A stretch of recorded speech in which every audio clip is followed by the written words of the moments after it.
Vanakkam. Good evening, everyone. It's really happy to see so many faces in the cloudy weather. Thank you all for coming. I would like to start with acknowledging the traditional owners and custodians of the lands on which we live, and we pay our respects to indigenous elders, past, present, and emerging.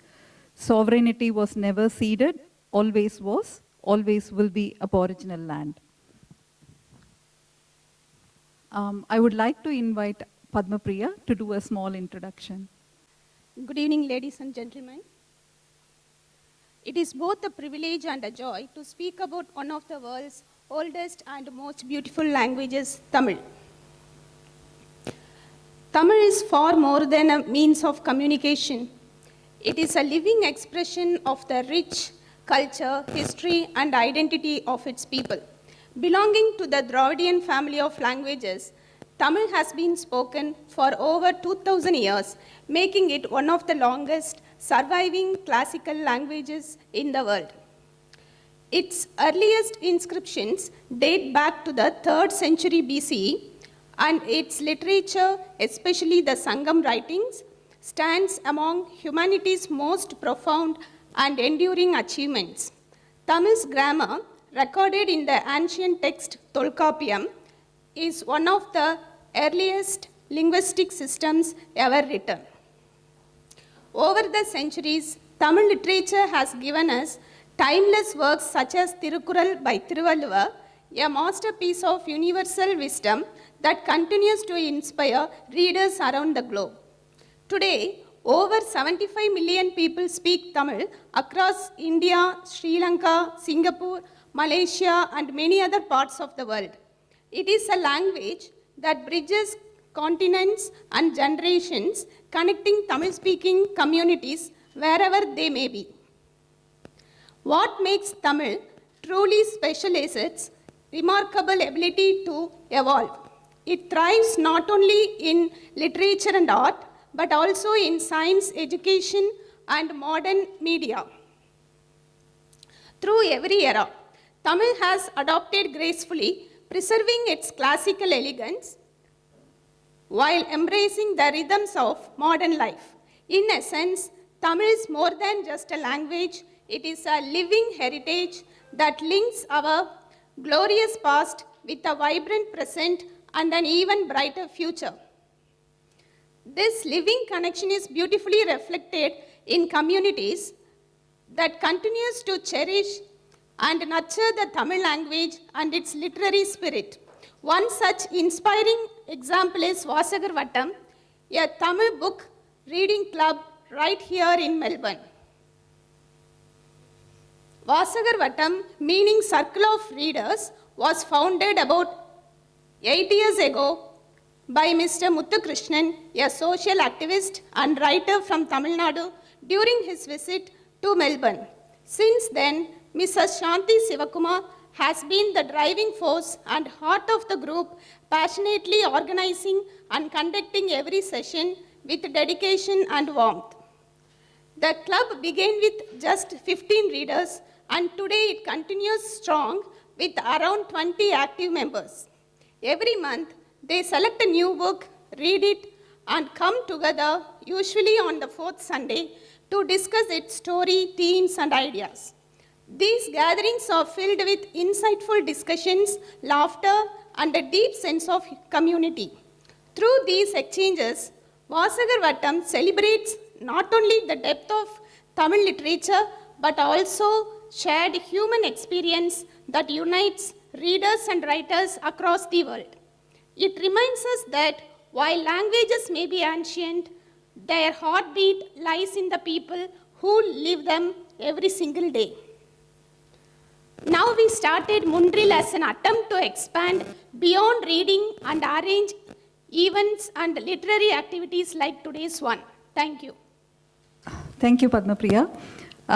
Before we continue the book review, I would like to ask the Author Mayase Jere to the chair and Mr. Muthukrishnan as well, please.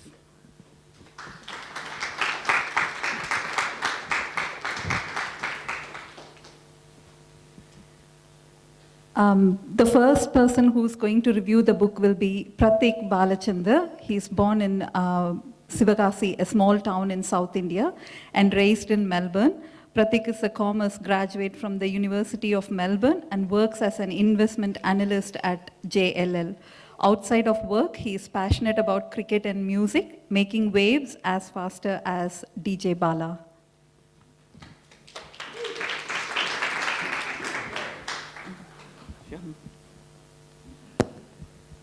Good evening, everyone. Like I said, my name is Pratik. Firstly, it's my first time coming to the Vasagar Vattam, so thank you very much for having me. Really excited to share my book review. Firstly, Mayase Jere, really well written. I really enjoyed reading it, and I took a lot about experience that, different cultures and communities have shared. So, really well written, and if anyone in this room hasn't read it yet, I would highly encourage that you guys do read it. So, for those who haven't read it, it's a really well-compiled collection of short reads and tales highlighting the immigrant experience in Australia. And although this book itself focuses on experiences from an African migrant's point of view, I do believe that the experiences are quite universal and are very applicable to a number of cultures and backgrounds. And every tale explores different themes, different experiences, and it covers themes such as the Australian dream, the hope of moving overseas from a different country versus the reality of moving to a new country and missing your home back overseas. The reality of adapting to a new lifestyle, fitting in, dealing with assumptions and prejudices about you, knowing and expressing your identity, the struggles of the early years of immigration with extreme work and study commitments, while consistently being under the threat of deportation or losing your rights to be in a country. Safety concerns as an immigrant in a new community. Holding onto your ancestors and your culture while figuring out how do you fit into a new society, how do you assimilate while you try to keep a part of yourself. Your language assimilation and the extremes of knowing how to speak English, but then also remembering to speak your own language, thinking about whether future generations will know your language, right?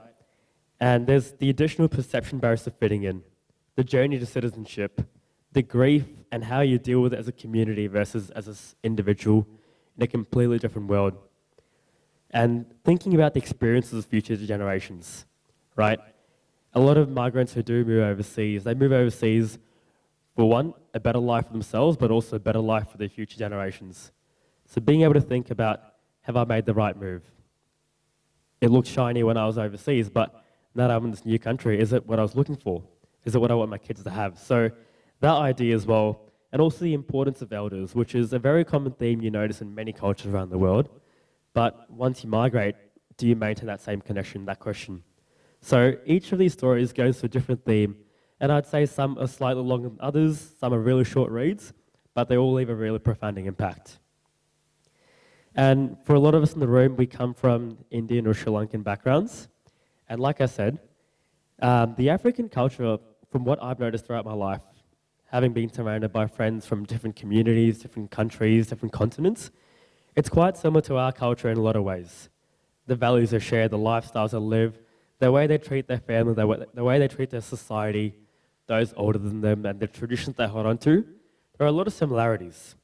So I believe that although these stories aren't directly related to exactly what we went through as a community, there are a lot of similarities in the experiences and lifestyle methods that we share. So as Auntie said, I was born in India, but I have lived my entire life in Australia. I was raised here from as little as age 1, but we do travel back to India every 1 or 2 years. So I've kept those connections strong. Seeing my family there every 1 or 2 years maintains a sense of humility and an understanding of how lucky I am to be in Australia.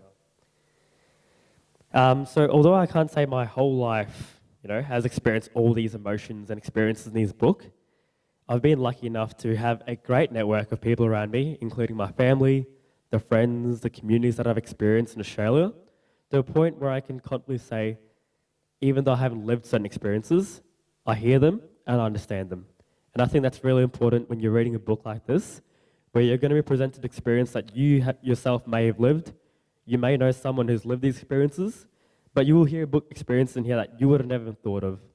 You'll be like, there's no way this happened, there's no way people think like this. But it's all true. So I believe that is definitely a plus point when reading this book. I think one of my favorite chapters of this book was part 3. For those who have read the book, it's that chapter where there is an interview between younger age students, by a few students. They seem to be friends, helping out a friend's podcast, but I find it really entertaining, having been around that same age group, having been through similar experiences where helping friends out with assignments and stuff. That sense of, like you're taking it seriously, but you're there also for fun, just with your mates. But I found that it offered quite a unique experience because a lot of those students, some, yes, they moved recently from a different country, but some spent most of their life here. So they had quite unique takes on what it meant to be from a different culture to live in Australia, the experiences that they went through living in a different country. And as you can see, one of them had slightly, I wouldn't say negative, but they had seen more experiences that weren't quite positive being in a new country. So it gives you a really good idea that, yes, there are many experiences across our communities, across certain communities, but every experience is different. And it's not a sense of going, okay, this is how it is for everyone. It's about understanding that, sure, your experience might be positive or your experience might be negative, but really being able to identify that everyone lives a different life, everyone lives a different experience, and being able to, one, listen to it, sympathize, and understand it. I also really enjoyed that story about the boy trapped in a freezer at the end of a shift, which, to be fair, was past the end of a shift. But I really enjoyed that one for the tone it was written in and the very unique ending. It was definitely one that made me think a lot more deeply about that story. So I do appreciate that tale. But there, again, like I said, there are experiences in there that I have never experienced and haven't heard much in terms of experiences either. And one was the nail salon experience. At the end of the tale, you guys might remember the lady who's got her nails freshly done. During the entire process, she's thinking about, okay, I am a person of color, a female, in a male-dominated industry. How will I choose a color that makes sure that I don't stand out, that it doesn't compromise my professionalism, it doesn't make people think that I'm, not one of them, not one of the boys. So she picks a skin color, or like a neutral color. And she's walking outside the salon, and she's walking to a car, and a random lady stops her and goes, "It's a beautiful color," and compliments her. Now, a lot of us, and even my initial thought was, what a compliment, I'll take that. Like, that would have made my day. But she's already thinking, this is not good. It's caught someone's attention. That's not what I'm trying to do. I'm trying to make sure that I go unnoticed, that anything different about me goes unnoticed. Not me going unnoticed. Anything that makes me different from my colleagues goes unnoticed. And she's immediately thinking about how much it's going to cost her to get rid of it.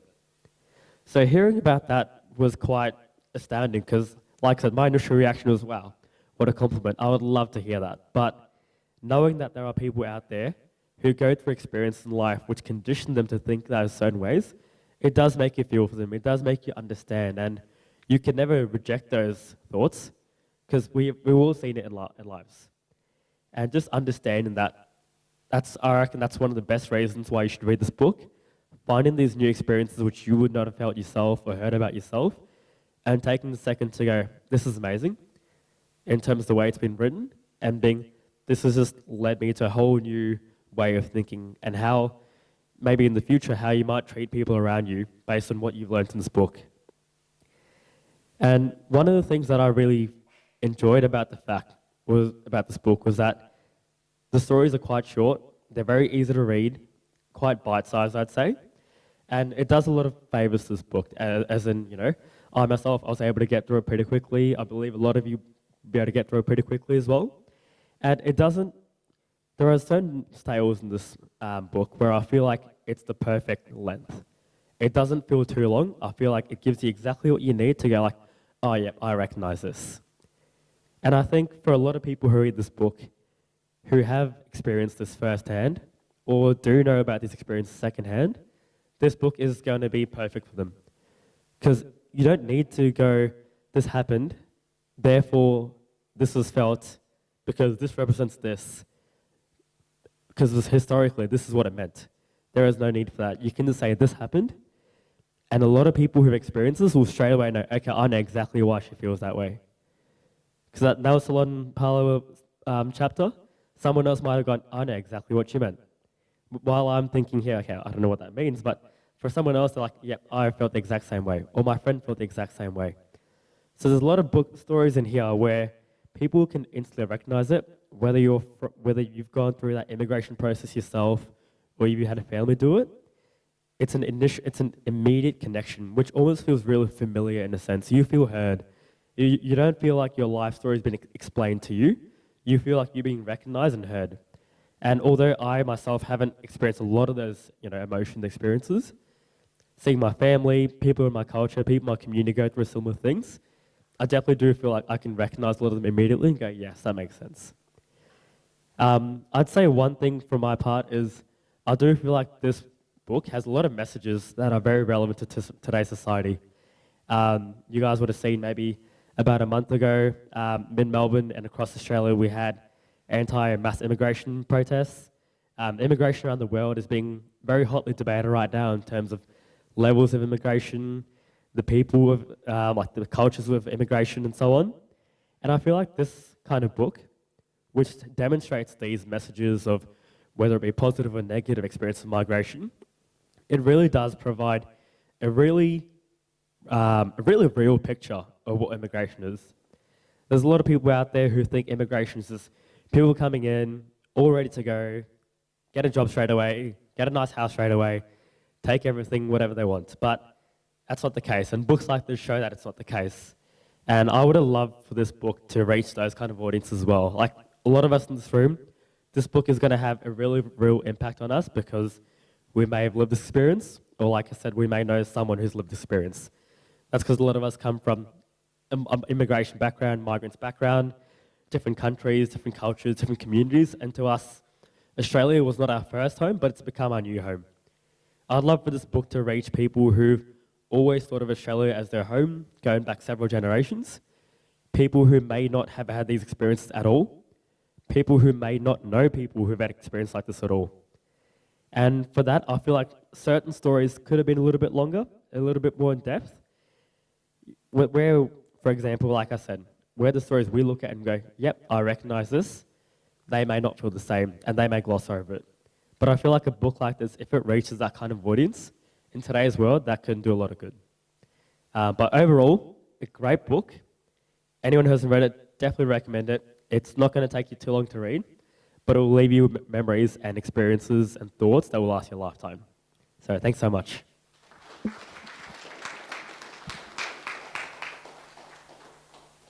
Thank you, Pratik. That was wonderful to hear from a younger generation.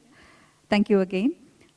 Next, I would like to invite Kim Ross, who is the current councillor for Casuarina Ward in the city of Casey. Living in Narrewarren, she calls Casey as her home. She is an experienced child and adolescent psychologist. She is passionate about youth, mental health, sustainability, and integrity. She believes in strengthening connections, tolerance, and coming together with people for better understanding and facing the challenges of today. Kim Ross, please. And I also would like to invite Dina to give a small memento for our councillor.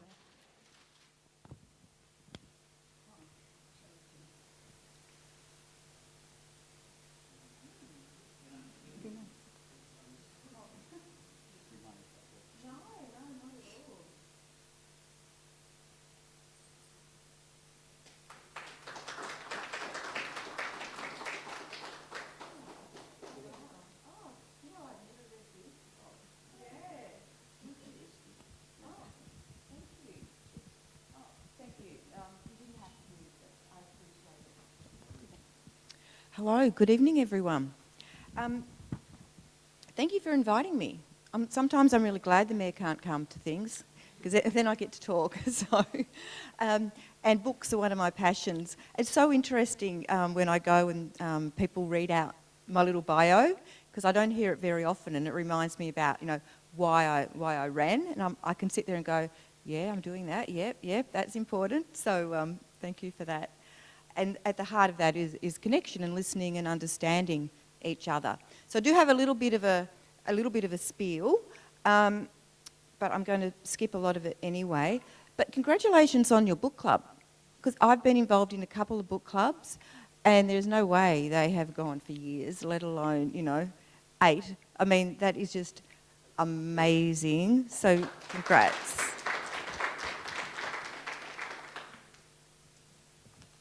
And, it's that sort of group that really reflects the heart of community, the ability to come together and share. So I'm going to talk a little bit about the book, but also am going to just say a little bit about books themselves.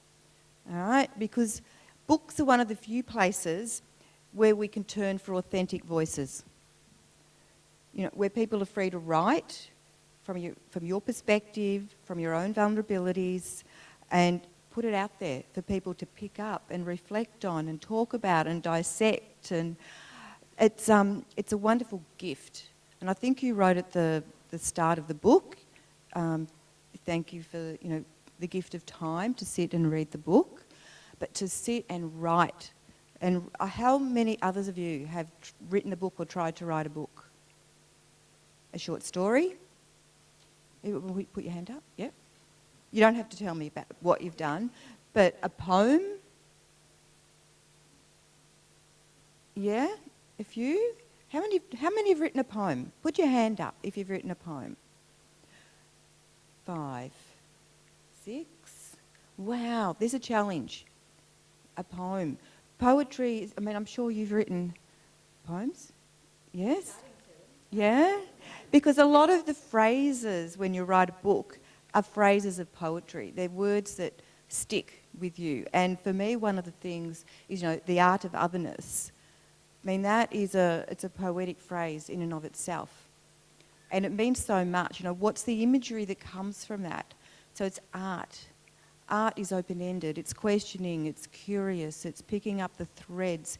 It's creating something new, which is what you do when you put the stories out there. You're creating new space.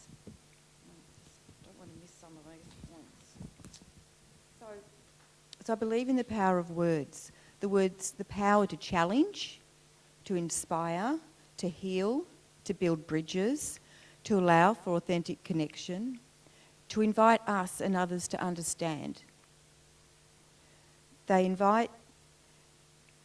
Actually, it's so interesting because the 2 stories that I was going to mention, you've talked about in quite a lot of detail, I have to say. So one was the freezer. But for me, it left me with so many questions. And I read this story. Hands up if you've read this story, the freezer story. Yeah, most people. I don't know about you, but I read this story and I was frustrated. I'm like, what? That's it? You're not going to tell me anymore? You're not going to tell me what happens next? Because I like to know what happens. I'm very curious. But it stuck with me, and I moved from frustration to, yeah, that's probably the point. The point is to leave you with all these questions. Was it on purpose?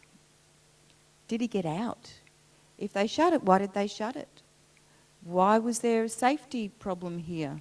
So there was all these questions. So hopefully that was the purpose of the story. Otherwise, I've just missed the point totally. And the other one was the brown nail polish. Because I read all the stories in one setting, and I just thought, now what's going to stay with me? Which are the ones I'm going to take? And they're the 2 I took. And the brown, and it wasn't just the nail polish, it was the lady speaking Vietnamese, so she couldn't understand. Which, when we talk about the art of otherness, we have a challenge to all be in this space with other people. How do we do that? Because being respectful or disrespectful isn't just about one culture. It's, all of us have that choice, no matter what our culture, no matter what our language, to choose to be with others in a respectful way. So, yes, I think it was sad, and it was an indictment on females and feminism as much as anything else. That transcends a culture or a religion, and it just speaks to that gender inequality that exists throughout our community. So I could probably go on, only because I love books, but I mainly want to finish by commending the book club for creating these opportunities for connection, because that's why you meet. You talked about you meet to discuss the issues, and I hope, and I'm assuming this from looking at you, that you have quite open discussions and you welcome different opinions and you challenge each other's ideas. And I'm seeing lots of nods, which is great, because that's what we need more and more and more, that we're not scared to have different opinions. And aren't book clubs just perfect? Because if you go in there and everyone agrees, isn't it the most boring book club? True. So, and when people challenge you and give you their perspectives, what does that do to your brain? What happens? It expands it, gets you to think about things differently. And isn't that the best bit about literature? You know, that's the gift, it keeps on giving. And you can go back and you can pick up this again, and I can read a different. And I was also trying to work out what proverb best fitted the English version of the proverb. I didn't always get it, which is perfectly fine, but it was a challenge. And then linking the story to the proverb. So every time you go back and read, like all good books, you get something different. I think, to me, you know, a book review, it's very subjective. But if it makes you think, if it expands your thinking, you don't have to agree. You don't even have to like the book. But if you want to talk to someone about the book, that's a fantastic book. So the fact it was chosen in the first place speaks to the integrity and the heart of what you wrote. So thank you, and please continue all the great work you're doing with your book club. Okay.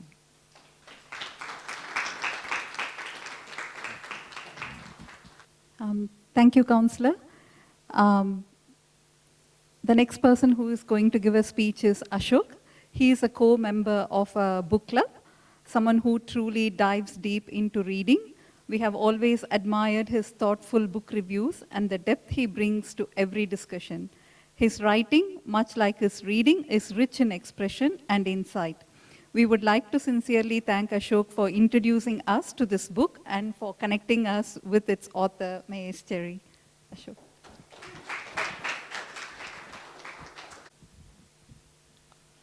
Afternoon. I know Mayase for 2 years. We have been in the same team.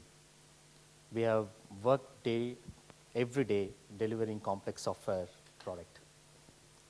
But we also had time to talk about books. We also had time to talk about various philosophies and perspectives.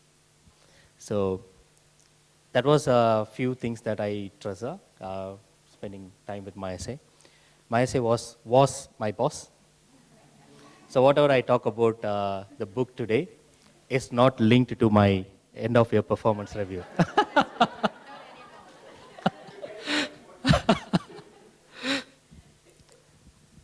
I would like to ask you all to imagine one thing.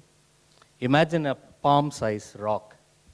Imagine you are walking in a beach. I mean, the weather is not good, but imagine you are walking on a beach, and you see a palm-sized rock which is half buried in the sand. I'll give 5 minutes, just 5 seconds, just for you to imagine. Yeah. So where I wanted to start is, I go to my home country, and when I go to my home country, I go to temples. When I go to temples, there are so many external factors that influence it.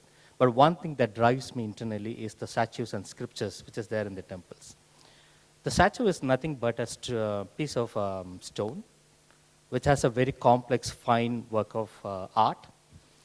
The longest time I sit in front of a statue is like maybe 90 minutes or 2 hours, just looking at just looking at the art. Then cut from there, one fine morning in Melbourne, I woke up at 4 a.m. For some reason, I was not able to sleep. I decided I will go to a beach in Phillip Island where I know no one will come, not even a seagull. So I went there. Then I saw a palm-sized rock half buried in the sand. Around 6 a.m., the sun was coming up. The rock is also a simple thing, but compared to the statue, the rock has no complex work of art. But I spent like 4 or 5 hours sitting in front of the rock looking at it.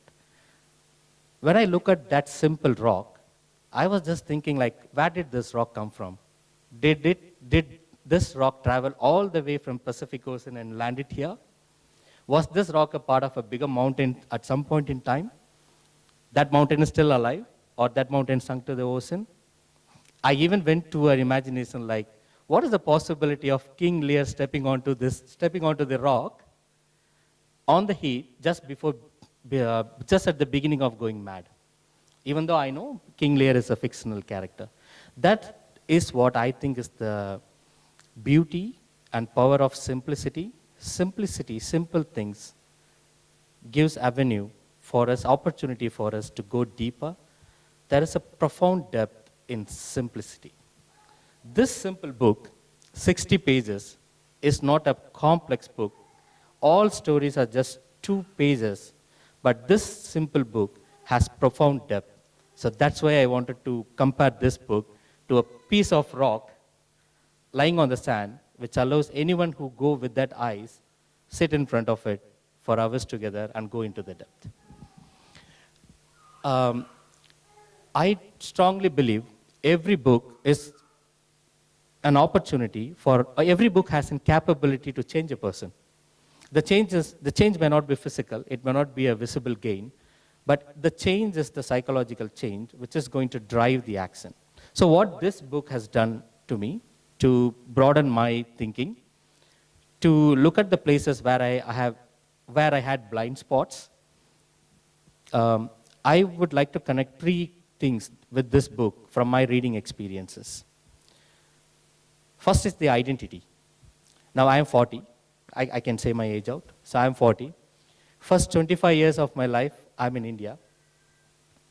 The next 10 years of my life, 25 to 35, can you guess where I was living?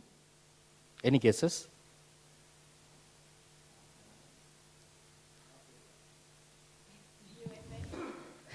Good guesses. I was living in the middle of the Indian Ocean, the midpoint right in between India and Australia, with dangerous marine animals. And those dangerous marine animals are nothing but my fears, confusion, whether to go there or settle in Australia. Okay. That was my 25 to 35. Now, do you know, can you guess where I am living in the last 5 years?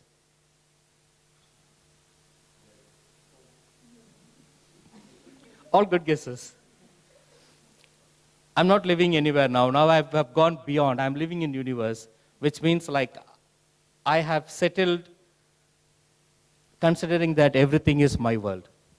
Now, why I say this? So I want to be really, really careful and really, really respectful when I talk about identity. What I was contemplating what identity means. In a multicultural group crowd in Australia, I'm an Indian. In a crowd of Indian, I'm a South Indian.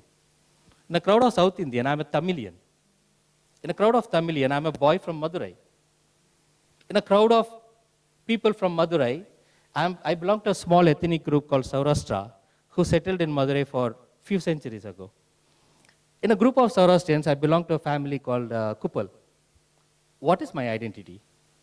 I can fit into any of this based on where I am, right? What I realized is, yes, identity, I want to say this line 2 times, just to make it so clear. I love my identity. My identity comes from my roots. I take pride in my roots. I love my identity, but I have learned, or I refuse to be a prisoner of my identity. I love my identity, but I refuse to be the prisoner of my identity. That is very well connected to me with this book. If I am still going to dream about my motherland, I'm not going to enjoy my life here, because I have made a choice, it's my choice, and I'm going to go with my choice. I'm not going to dream about something that I've left behind, even though I love it. That's with identity. That's one thing which profoundly connected to my thought reading this book. A lot of human experiences dealt in this book is talking about identity. The second part that connected to me by reading this book is the subtle discrimination. Now, one of my favorite authors is James Baldwin. He's an American writer. He's an essayist. He's an activist.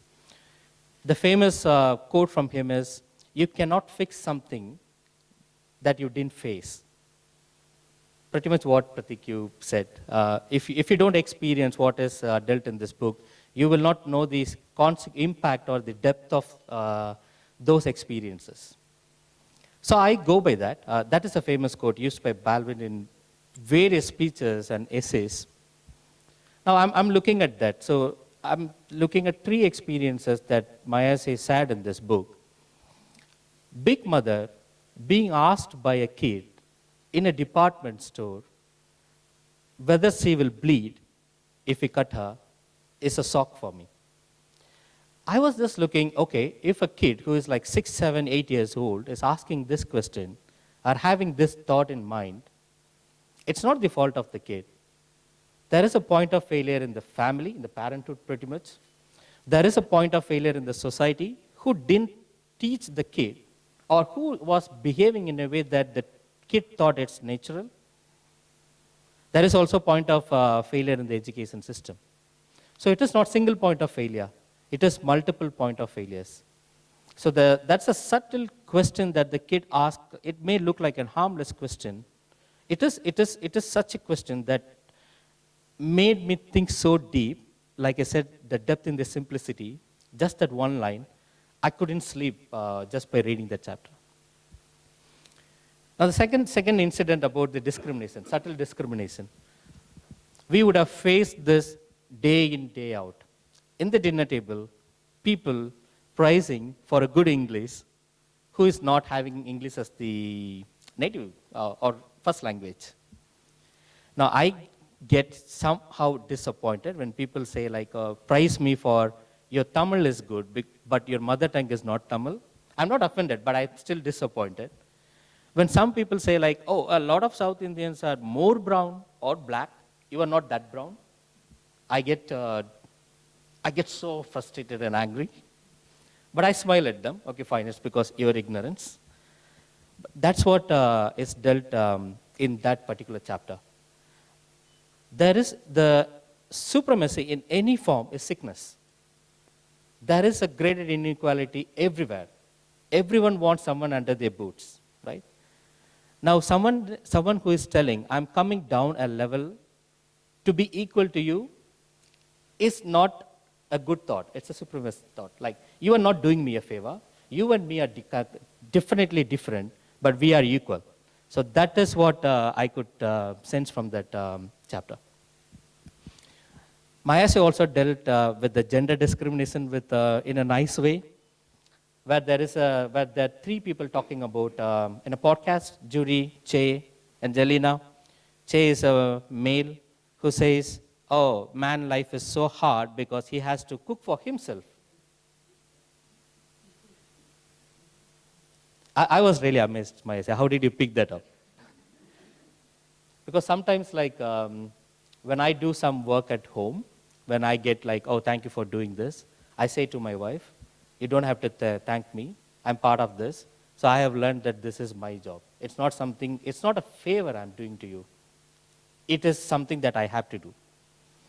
That is what dealt. And you mentioned about the color of the nails. Being a man, except not to wear a dark pink color, I don't believe in that, but except that is what is being told to me, I don't care about anything else. What is washed, what is available, wear it, go to the office, go to the meetings. But I don't think that is the same case for female. You have to consider so many other things. Because you have to also look at not only your eyes, but you are also looking at the people, the other eyes who are looking at you. So I can feel that from that. So these are all the subtle things which Mayase brought out in the book very powerfully, not by the powerful language, but just by the way of saying it and letting the reader realizing and think about it and then get to the point. So I really liked it. The last one, it will be a miss if I don't talk about this. The last one is the wisdom and how Mayase connected the wisdom with the Bemba proverbs. Maybe 1 or 2 minutes, I'll finish. So, proverb in any language which I have seen is the collection of wisdom. It's not something which is given right away to someone. It has been passed on by generations and generations. It has a lot of practical wisdom. It's not about something proven scientifically, that's all good, but it has a lot of practical wisdom. Now, I read Mayase book, this is the third time. First time, when the book was released, I read once. Second time, I read the book somewhere in the winter this year. Just before reading second time, I have completed a book called The Elephant Whisperer, which is also based on a gang of rogue elephants in South Africa, Zululand. And I learned that the elephant has matriarchs pass on the wisdom. If one elephant is going for food 500 kilometers apart at a particular period of time, it's not the intelligence of that one particular elephant. It's the wisdom passed on to that matriarch by the elder elephants thousands of years ago. That's the wisdom. So I compared that to the proverbs and how Mayase has connected those wisdom through proverbs. And in Tamil also we have a lot of proverbs which is like has a fully packed wisdom. And I could connect a couple of things quickly. There is one which says, cold simmer will burn you on any day.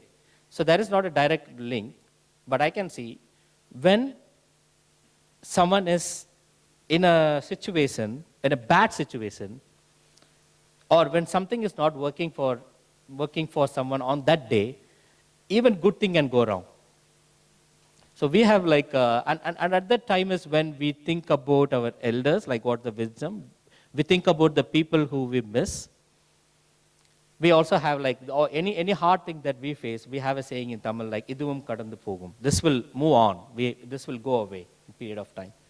I was a little bit envy also, may I say, like I couldn't talk to your grandmother. If I would have got an opportunity, at least for 5 minutes, I would have loved it. That would have been a highlight of my whole life. That's what I felt with all the wisdom that you connected. Two people, no fear. That's a funny thing that we have. It's talking about the brotherhood. We have Thambi Udayan Padaikanjan in Tamil, which means like, yes, one hand is fine, but when you face uncertainty, when a person doesn't know whether the person will be deported, whether the person have to start everything again, going through the last semester, a support, a brotherhood is definitely something that will make their life easy. So there is a lot of such wisdoms which I carry from this book, and it is like very, very depth, simple, rock on the beach. Nice book.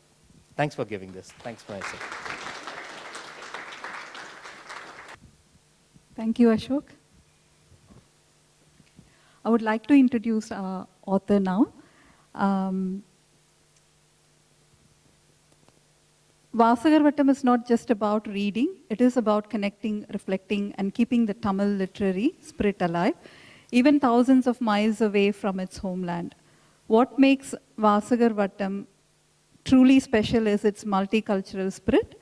While rooted in Tamil literature, the group warmly embraces the richness of other languages and cultures.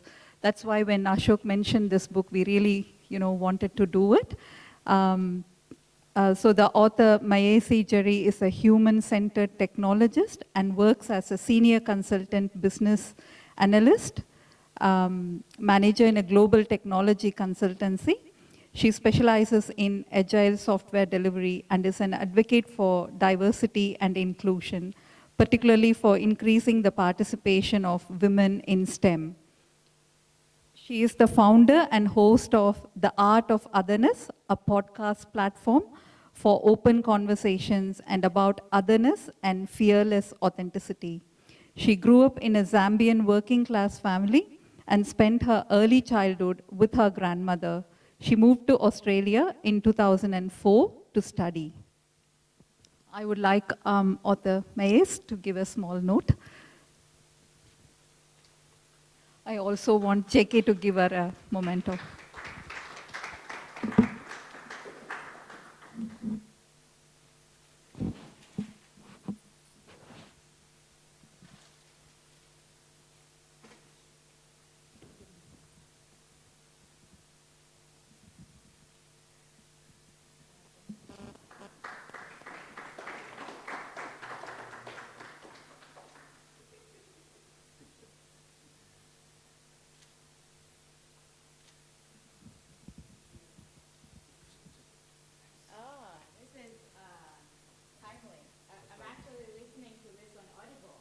I don't know how you knew. Thank you. There will be a Q&A session followed by the keynote speech. Yeah. Thank you so much for having me. I will say in the Bemba language, na totela mkwai, which is thank you very much. I am deeply honored to be here this evening and just hearing, Pradeep, Ashok, and Kim talk about how you related to the stories is amazing for me because ultimately books and stories are about connection. They bring out emotions, they bring out a different view of the world. So I would encourage you, if you have a story on your heart, please publish it because it will inspire someone. It will really help others see through your eyes. And it's only when we're able to see through each other's eyes that we can have deeper connections. And I also wanted to celebrate you for really connecting your Tamil culture. So when I came in and I saw all your books, and I was so amazed and impressed at all the literature that you have. And this book club, really, congratulations. I'm still waiting for an English version. So if somebody has an English version of something, I would love to read some of the work. But I think for me, the inspiration of this book was to connect myself to being Australian in my way. It was also to connect who I am as a person, my culture, my Zambian culture, to Australia and get other people to kind of see what that world is like. When I came here, I was a bright-eyed 19-year-old, and all I wanted to do was study and climb the tech ladder. Anybody work in tech? Tech people, yes, a couple of hands. But over the years, as I grew older, I started working, I started realizing that who I was now kind of like causing me trouble in that I wanted to live here, I enjoyed my life, but I actually missed the culture, and I actually missed what was connecting me to Zambia. I just felt as if I didn't have that anymore. And so I was struggling so much to be Zambian, be Australian, and I don't know what's in the middle. So that's how this book came about, because I was questioning who I am. And what it has ended up being is really just the belief in you can be so many different things that does not absorb who you are and what the experience that you've had is. And we should do more of embracing that than really just dividing who we are and saying you're this, you're that. How can we bring ourselves to be so many things, but still be authentic to who we are? And the only way we can do that is to hear each other's stories, hear each other's journeys, and then we can be able to walk in each other's shoes, and that then brings our humanity. So I'm glad that the book did that, because it really just shows the humanity of any person's migrant journey. It's all different, but also, it's also all the same. Somebody picks up like, oh, I experienced that. Oh, I know somebody who experienced that. And that's what our humanity is about. So I'm really thankful for you to really enjoying the short stories. And the reason they're short stories is I was writing a novel, a long book, for 4 years. A shock, I'm still waiting for you to publish your book.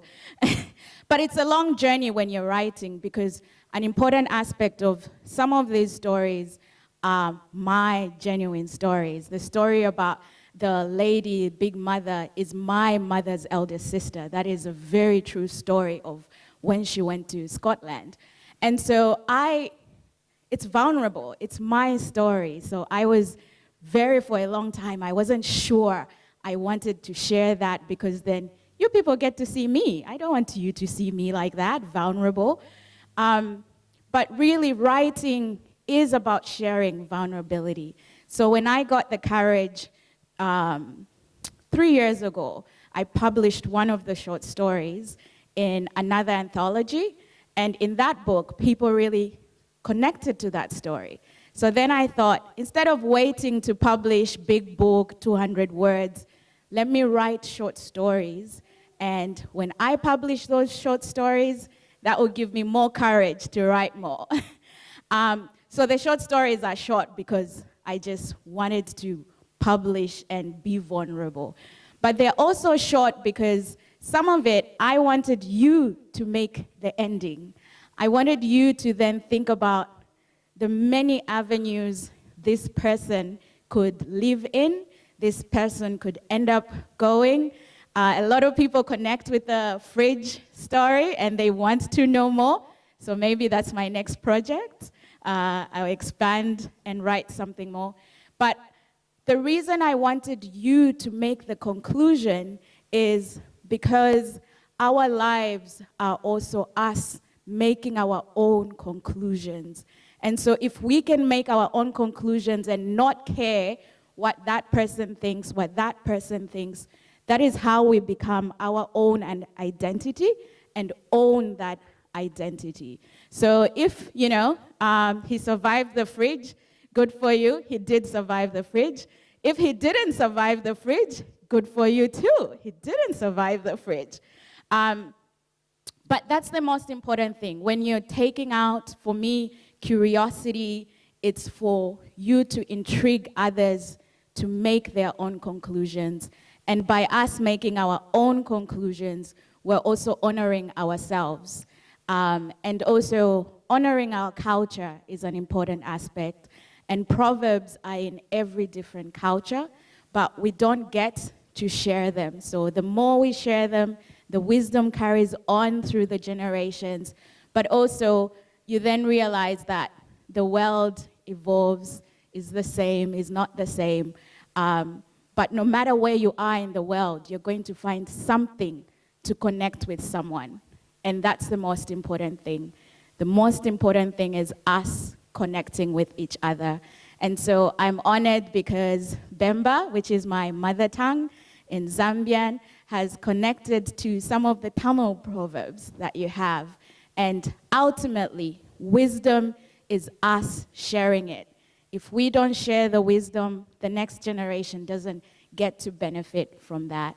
So really, the book is about connection, whether it's connection with your identity, your culture, but ultimately, as humans, we need to connect with each other. And you can only see in somebody else's eyes by being in that person's life, and books take us to those lives.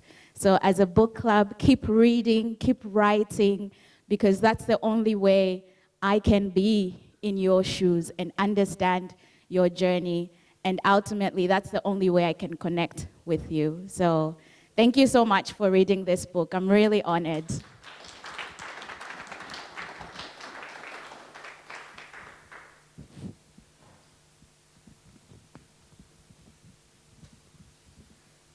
Thank you, Mayes. The next session will be Q&A. It's moderated by JK. He is also a co-member of our Vasagar Vattam and a prominent Tamil writer who lives in Melbourne. Through his dream-soaked realism writings published on the Padalai literary website, he has become well known both in Sri Lanka and among Tamil diaspora communities across the world. He is a writer who explores a time when the so-called values and restraints upheld by a tightly bound society or rendered meaningless by contradictions and conflicts within that very society.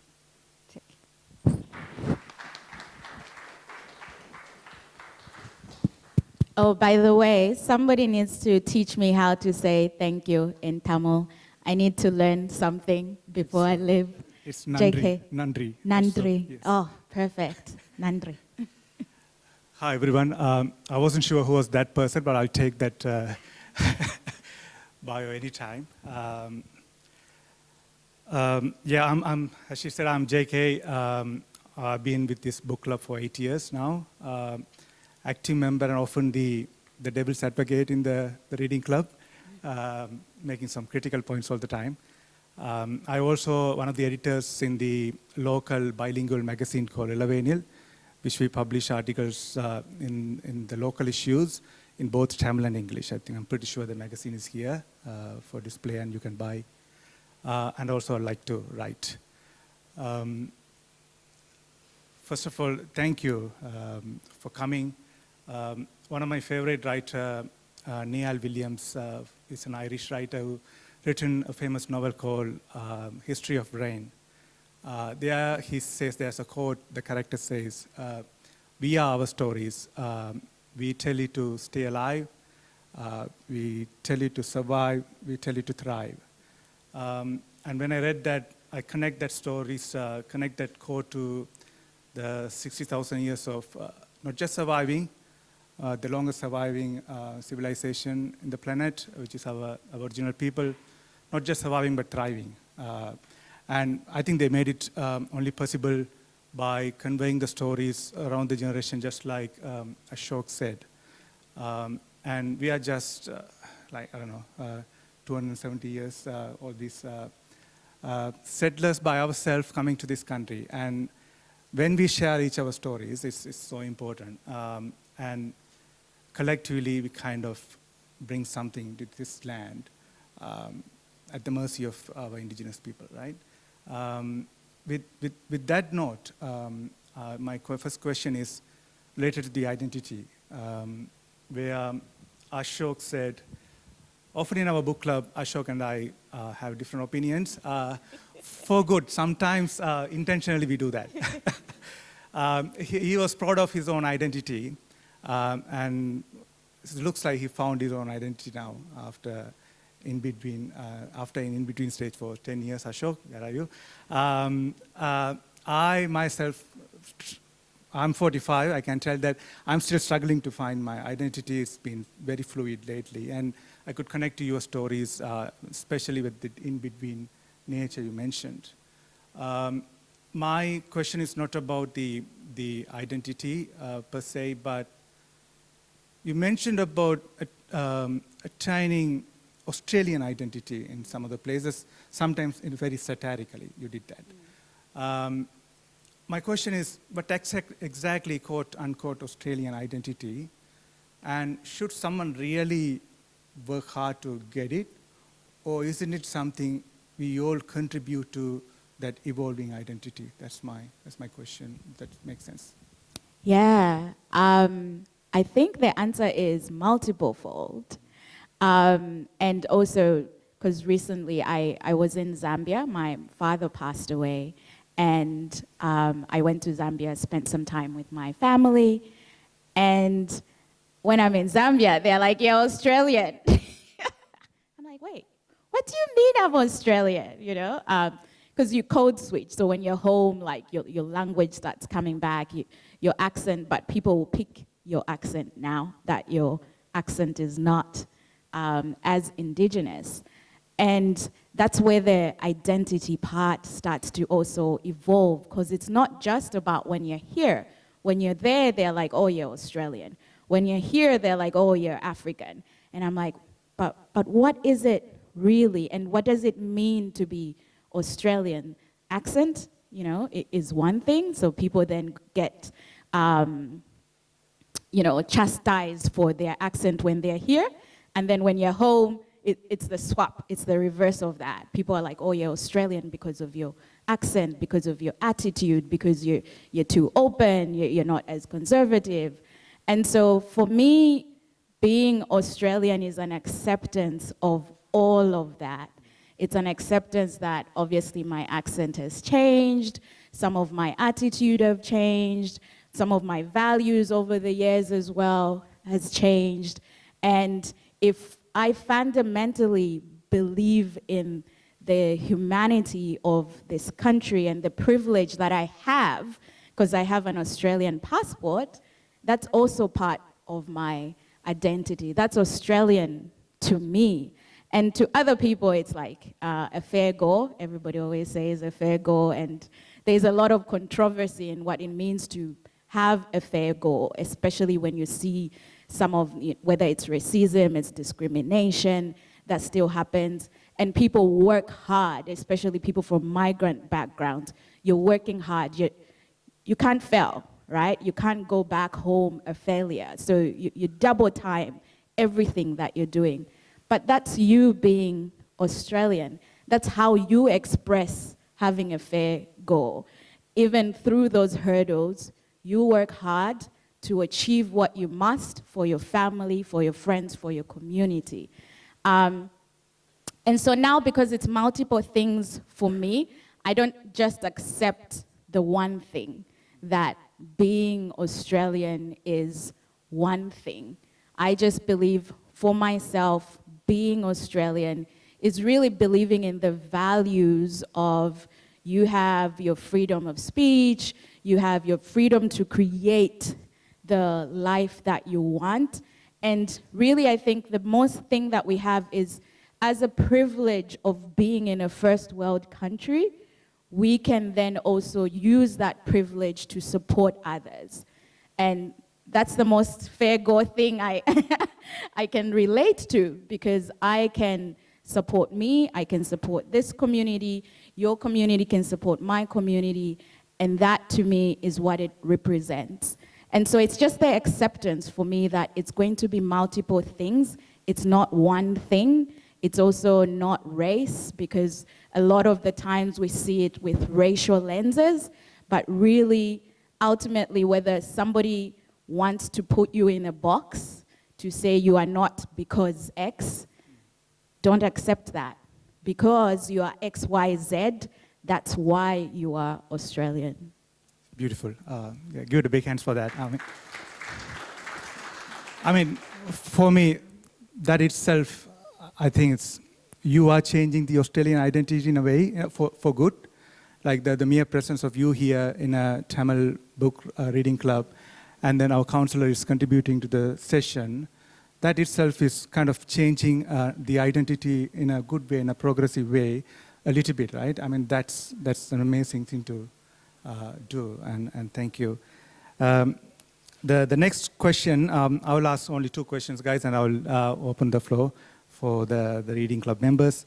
The next question is again, the Ashok was talking about the simplicity of the book, and I think it's Steve Jobs who said simplicity is the utmost complexity. For me, when it comes to a contemporary migrant literature, the names comes to my mind is Khalid Hosseini, for the one who written Kite Runner. His book, And the Mountains Echoed, is like 280, 300 pages book. Amazing book. My most favorite author, Jumba Lahiri, who written Interpreter of Melodies, which is a very famous short stories collection of migrant identity crisis. In their genres, they usually go deeper into the complexities of the characters and the identity crisis, where you chose sort of not to do that. I mean, you talked about whether he was in the freezer or not. Sounded almost like a Schrodinger's cat to me. So what was the thought process? Because as a writer, I know it's hard to leave things out than writing, which you bravely chose to do that. So you kept it very minimal, and then nicely connected to the proverbs of your roots, and worked. So I'm not critically asking this question. It works, but what was the thought process behind choosing this style? I think part of it was really vulnerability. So the first edit of the book that I was writing for 4 years, it had a lot of pain in it. It had a lot of pain from the experiences, and it was very raw. And I sent it to a friend of mine whose husband is an editor, and I sent it really it was too vulnerable, and I was really scared about it, and I sent it to him. And he gave me some really constructive feedback. And one of the things that I learned from that, I told him, I'm like, I find it really hard because I just think there's a lot of pain, and I don't want to bleed on people, in that I don't want us to all sit here and start sharing our trauma. I wanted to share some pain, but give hope. So he really helped me tap into it's okay to share the vulnerability. And he gave me some tips on how to do that. So that was the first thing. I had in my mind I really don't want just to be trauma bonding. I want us to have hope and inspiration. So as I started rewriting and then started to put the proverbs together and start putting the stories together, that was the most important thing, that I would share the pain, but I was also try and find some resolution for that pain.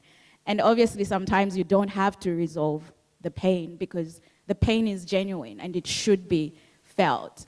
And so I think the shortness helped me do that. Just bring some type of conclusion that is not bleeding.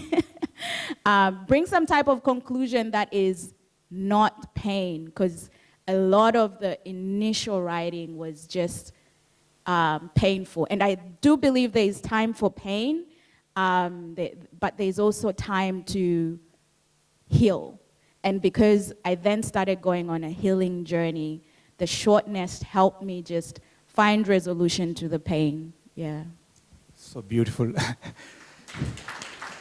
I mean, so beautiful. Often writers are lonely when they are writing. It's a very lonely process, and I could relate what you've been going through. So, thank you for sharing that story. There's one story I was very frustrated because of the shortness of the story. There's a character who is studying and then working hard to pay the fees, but then he's gone to Outback, I think, and then work hard, but then he earns, but he doesn't end up paying the fees, but helping someone else to come to this place, right? And you would ask, why the hell he would do that? Why don't you just pay that would be the common sense for most of the people, right? But that's not how people think. When they are in utter desperation and they're very family bond, that's what they do. They just don't think about themselves, they just try to help their families. And me having a Sri Lankan background, as a lot of asylum seekers and refugees are settled in this country, they're pretty much done the same thing. They would come here, they cook a meal for last 6 days, 5 days, put it in the fridge and then eat and then work 18 hours a day. And I don't think they will be like 40, 45 by the time they settle down, so-called quote unquote settle down. But they lost their whole younger self for their families, right? And it's hard to explain such habits, especially when individualistic lifestyles are emerging these days. So when you written something like that in a very minimalistic way, and boy, he should have written more to explain this inner struggle, right? That's why I asked that question. Thank you for that explanation. No, and I think, I don't know what it's called in Tamil culture, but in African or black culture, it's called black tax. They call it black tax. You give up a lot when you're here, and your family also depends a lot on you because you are here. So you really put your self-care to the side. You're working 18-hour shifts. You have kids that you're raising. You're taking them to school, and you have families at home that you're supporting. And we never take time to look after ourselves. And for me, that's also like, what does black tax mean for me nowadays? I haven't gotten there yet, but nowadays I think of like, I'm doing all of this for what, right? Not saying I don't want to support my family. I constantly want to support my family. But sometimes we need to review what we are doing, how we are working, how we are killing ourselves to say, you just need to come to the book club and have your me time in the book club, because that is also important for your mind, body, and soul. They need you to be intact for you to continue to support them. And I say this in having lived in Australia for 20 years, now probably 21, 22 years. So I'm sitting at a point of privilege. When I was younger and I came here, I didn't have that mindset of like, I need to step back. But over the years, that really plays an important role.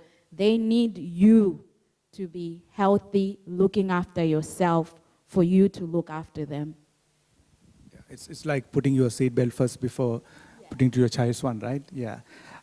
With that note, I will open the floor for the questions. There are a few Readers Club members who have asked, put the questions down just to make sure we don't duplicate the questions and all. So I'll start with Rahmatana.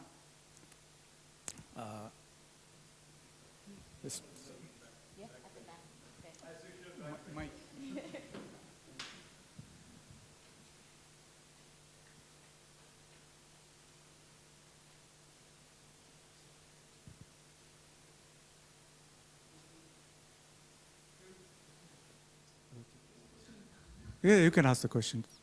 I don't have the question. Oh, you don't have the questions with you. All right, I will probably ask Bala to ask his question first, and in the meantime, you can find the question. It's in the sheet, but the sheets are not open. It's not opening it.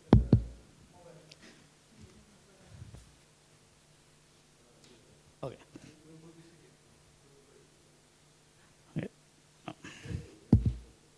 I'm Bala. I'm part of the Vasagar Vattam group as well. I do have two questions, more around the identity topic we're talking about. The first one, you're having a reference to not being identified by the country where you're from, but more of an African. And you did mention in a couple of places, you're trying to enforce that I am from a particular country in Africa, not an African. So how much that erases your own identity? Not mentioning, but we do also get that. Sometimes we get identified as a different country, and we get offended as well for one particular country. People know that. But we try to, as Ashok said, in a larger, wider group, we refer the country, and then we go down to the state and all those things. But we prefer to be mentioned by the country, and which I don't see much, which I leave in the second question also. But in this question, I'm asking how much you feel when you're not represented by your country, but more often continent-wise. Yeah, very political as well. And that's why specifically I call out that it's Zambian proverbs, because I think from the politics of history, people take Africa to be one country. So a lot of the times, even now, it's controversial here and there to be like African Australian, because we also type of propagate that it's one country when it's not. So parts of it is I want you to know me as African, different from African Americans, different from Black Caribbeans. Our cultures are similar, but they're different. And then I also want you to know that I'm Zambian. In the context of Africa is not a country, we have Zambia, and Zambia has like 72 languages and all of that. Parts of it is we need to educate ourselves in how the world is outside of our Western countries. Because even from a subcontinent perspective, there's so many different cultures in there, but sometimes we just say, oh, this person is Indian, and that's it, and we move on. But this person is many layers. So parts of it is accepting the many layers. I don't know whether right now I can fully say everybody kind of like understands the different layers. But I try for myself to go, yes, I'm African, but I'm actually Zambian. I'll clarify to you just so you can know. I can teach you a little bit. Sometimes it's tiring because you always have to tell people, oh, I'm from Zambia. No, Africa is not a one country. And it's like you're saying the same thing over and over again. And it can get tiring, but I also take it as people learning is also them removing their ignorance. Yeah. Thank you. Ramat and Naradi.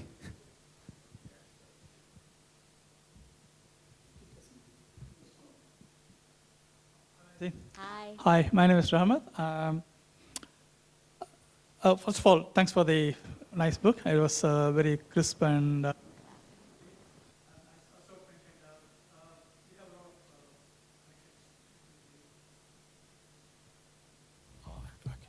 so we have a lot of connections back to the proverbs in our own language as well. The question I have was, I left India back in 1997. I've been traveling around the world, and I came here, but same year you came here, 2004. And I mean, often we do visit motherland. So my observation in the past 20 years has been like this. So,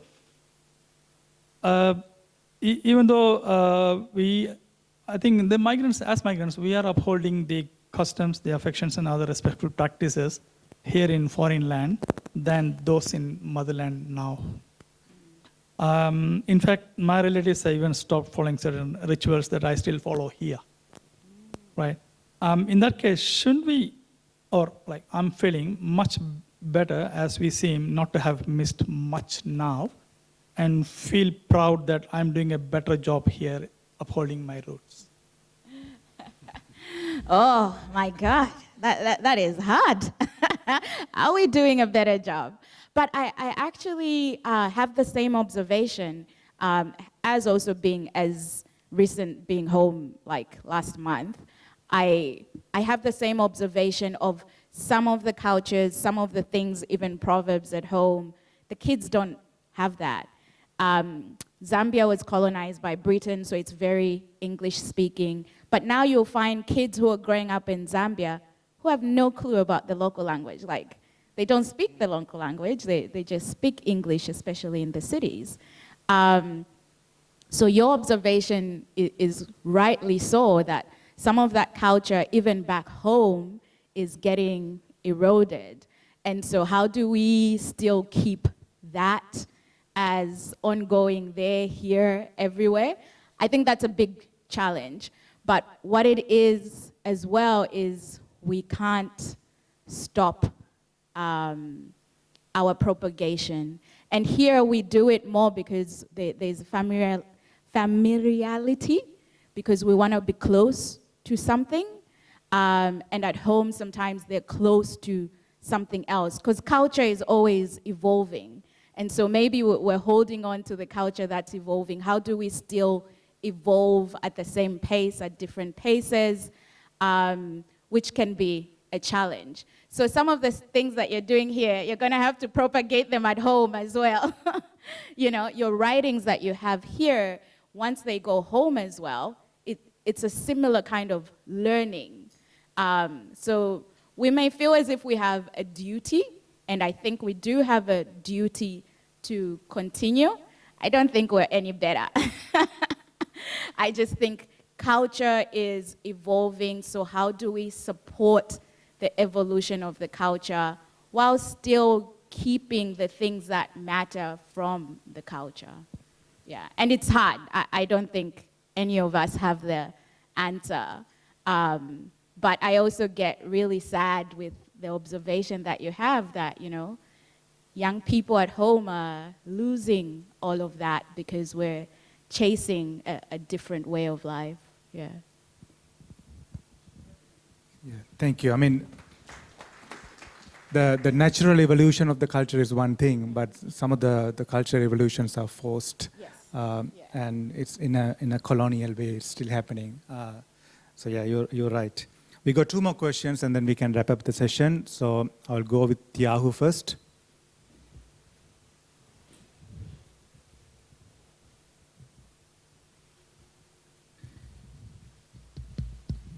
Hello, my name is Tiago. Thanks for coming and thanks for the book. It's like many shared, it's a very relevant book. My question is not a political question, okay? So not considering asylum seekers, refugees and all that, you had a couple of stories that talk about the trauma of visa overstays, right? So one of them is actually getting deported and not knowing what is going to happen to them. Others basically trying to hide from the system, right? It is not something that's unique to Australia, it's happening all over the place. Is that in your perspective, is the end game overall some good in terms of what they go through and why they do that? Or is it more in the context of they just do it because they want to place their families and their dependencies first, in spite of all the risks that go with it, right? Because in one of the stories, if you are getting deported, then it doesn't really solve anything for anyone, all right? So what is your perspective and what's your thoughts on this? Yeah, and it's each person going through it has their own reason for it. And I think if I think about more context in that story, it's not that they wanted to overstay, it's not that they wanted to overwork, but the circumstances are you have been sent to Australia and now your family, for example, can't afford to be paying $12,000 a year for you. So you're gonna start working above the 20 hours, right? Not because you want to, but your circumstances have put you here. Part of it is you don't want to disappoint your family. They've spent all their money to bring you here. So some of it is it's not like truants, like people just want to overstay or people want to overwork or people want to go and hide because now they know they're going back and they have no other options. They thought they could come here and there would be some pathway, but there's no pathway, so they, try and get away from, I don't want to go back home and have the guilt that I had gone out. And if you think about it financially as well, it's a lot of money for you to fly over here. So from that perspective, I feel like a lot of the times it's very few people who just do it for the fun of it. But a lot of circumstances bring us to those points. And those circumstances are, rightly or wrongly, you need to then make the decision to be like, okay, even if they catch me and they send me back, at least I would have sent $5,000 at home. It meant my young sister would have been educated. It meant my mother would have gotten the medicine that she needs, the hospital care that she needs. So you will prioritize that in that circumstance over anything. So yeah, I think I can't say whether, it's the right or the wrong thing, because I personally haven't had to make those decisions. The decisions I've had to make are very different from people who've had to make those decisions. But I think a lot of the times, your back is against the wall. And in your head, going back home is not an option. And Australia is going to give you, your family, the life that they deserve, that you think they deserve. So yeah, it's really hard. People's backs are against the wall when they make those decisions. And very few people just do it for the fun of it, I think, yeah. Yeah, thank you.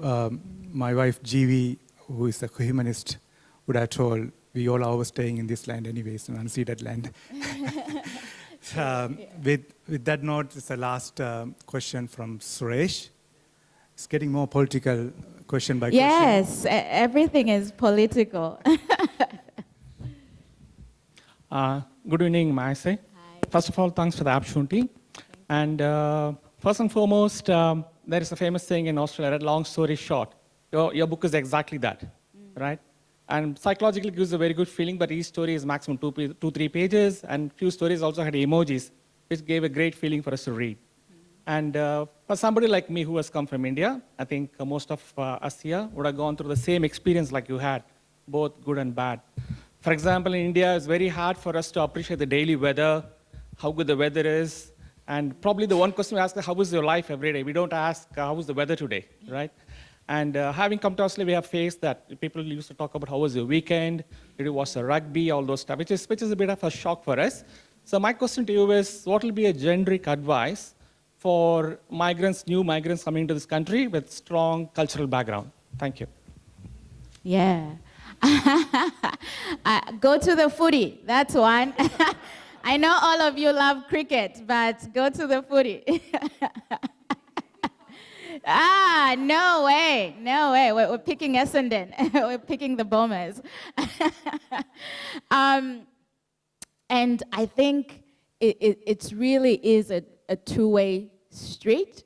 I think I was having a conversation earlier just around sometimes cultural communities come and we sit together in our own buckets. We're comfortable here. We're comfortable, we have the language, we have the food, and that makes it really hard for us to go out. So even for us, it's a two-way street to understand the different habits, the different cultural aspects, you know.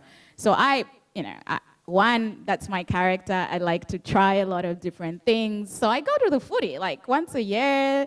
You know, I just go to the MCG, watch a game, see what it's all about, support someone, they lose, okay. But it is about that. It's immersing yourself in those types of things. Cricket is really big. A lot of cultures are into cricket. Hey, get outside of cricket, go watch the tennis. You know, go to, and also sometimes you have to think about, like, sometimes you go to a different place and you're like, oh, how am I going to fit in here? I'm going to feel weird. Be okay feeling weird. I've been at a lot of different things where I'm like, oh, I just feel strange. The second time I went there, it was less strange. The third time I went there, oh, great. You know, you start enjoying it. So be okay being uncomfortable in some situations. That's also okay. It's part of you getting in. And then vice versa. So we also have a role to play to immerse ourselves in the different activities just as much as everybody else has to immerse and understand us. We have the duty to do that as well. So I think my advice is there might be some things that will make you feel uncomfortable, but try the different aspects, you know, and there's always something happening in Melbourne. I think there was the Italian festival a couple of weeks ago. Go eat some pasta. You know, like there's so many, especially from a multicultural perspective, there's so many different activities that are happening, and it's also up to us to learn to be in different cultures in our communities and support that. Yeah. Yeah, thank you.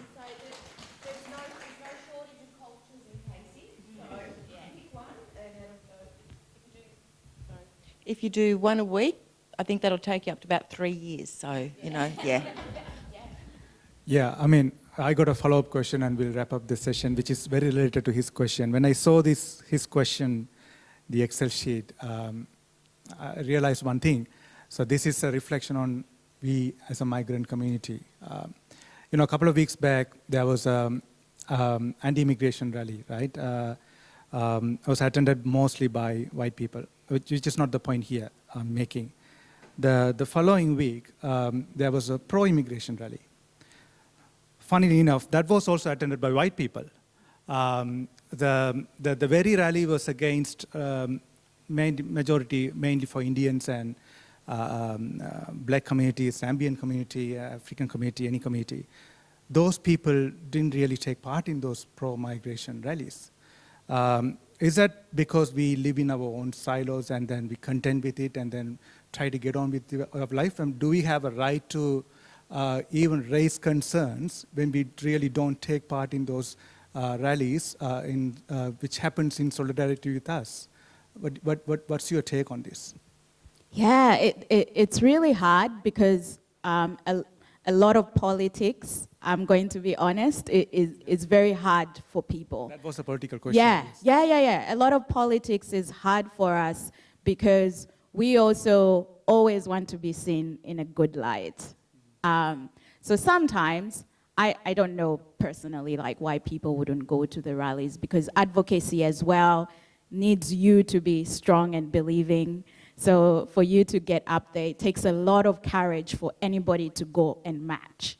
So I think that's the first part. The second part, I think, is also in our communities, there's the undertones of we don't want to shake the waters. We want to be seen in a good light. We don't want to shake the waters. Like if other privileged groups want to go and protest on our behalf and whatever, let them go, right? Because if we then go there, we are stirring the pot.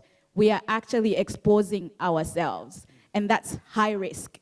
Who knows, if I expose myself, somebody is going to come find me, somebody is going to say this, and I'm going to be snatched out. In the context of like, even if you cannot be snatched out, that's what's going in your brain. So I think a lot of people stay away not because they don't want to rally, but a lot, your perspective and how you're perceived, a lot of our lives depend on that. And if you're going to risk your kid's life, your life, by being seen at the rally and somebody spotting you at the shopping center, you're not going to do that. You have a lot to protect. And so we stay away because some of that is the undertow. You don't want to expose yourself. You don't want to stir the waters. But you know, the people who are passionate in all our communities who go to those rallies, and sometimes I think maybe how we can support if you're not marching in the front at Parliament House is different, and we should be able to support in our own ways, even if we don't match. Yeah. Thank you. I mean, yeah, so we'll wrap this up. I mean, this is one of those examples, right, that the communities get together and talk about this. We are not hiding anything under the rug. We are just discussing everything openly. And please invite us to any of the sessions if you guys definitely. Yes. And Councillor, please arrange such sessions. And then we are always happy to take part and share our opinions. With note, thank you again. Thank you so much. And yeah, we'll have some. Okay, I'll let Shanti Akata take over. Thank you again. Thank you. Tamil cultural awareness across the globe. Through his talks and seminars on Tamil history, archaeology, and heritage, he continues to inspire Tamil communities living abroad. He is a passionate traveler and an author of more than 15 books. Yeah.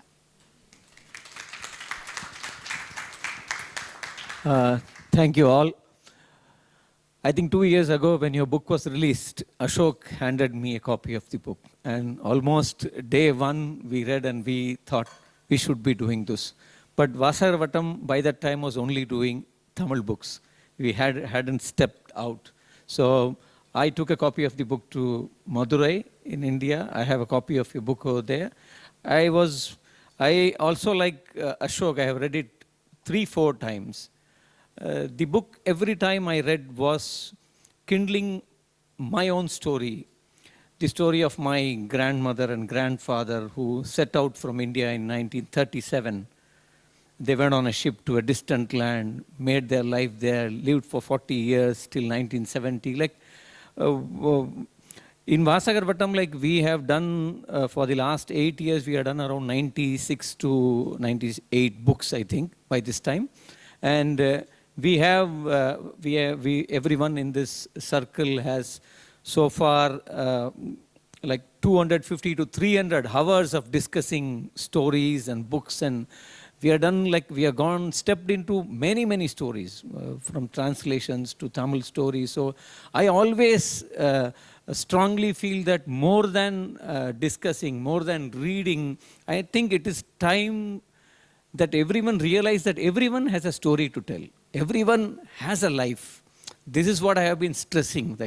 Like by this time, our club readers, this meeting, I think, will be giving them the courage to start penning down their stories, because everyone has a story and every story is unique and important. But many a times we feel that our stories are not worth writing or even telling it to someone or sharing. But it is very, very, everyone has a unique story, story to share with, which you think is not useful, but that may be like Mayase before writing wouldn't have thought that. But after writing, she is a star in Melbourne, is what I feel. And I think her novel, the bigger novel which comes, sure one day will be also done in Vasagar Vattam.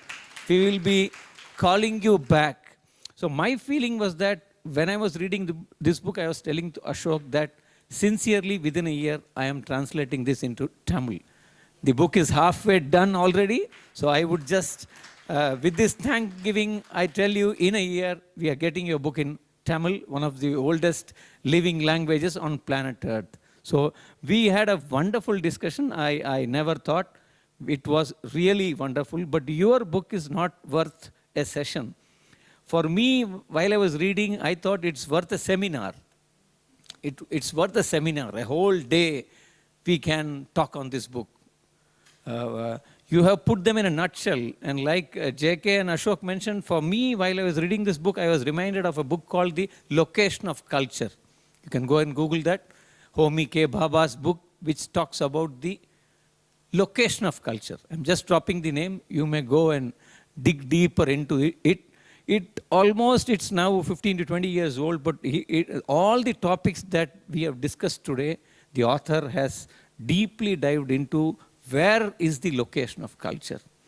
How culture transcends boundaries and how it mimics and how it mimics many a time, and how cultural production is done. It's a whole, but the whole theory you have put it into stories, very short and simple stories, and they have come very well. And I am very sure that your Tamil book, we will call you to Tamil Nadu one day for a book release over there. So, sure. So it's a very important milestone today for Vasagar Vattam as well.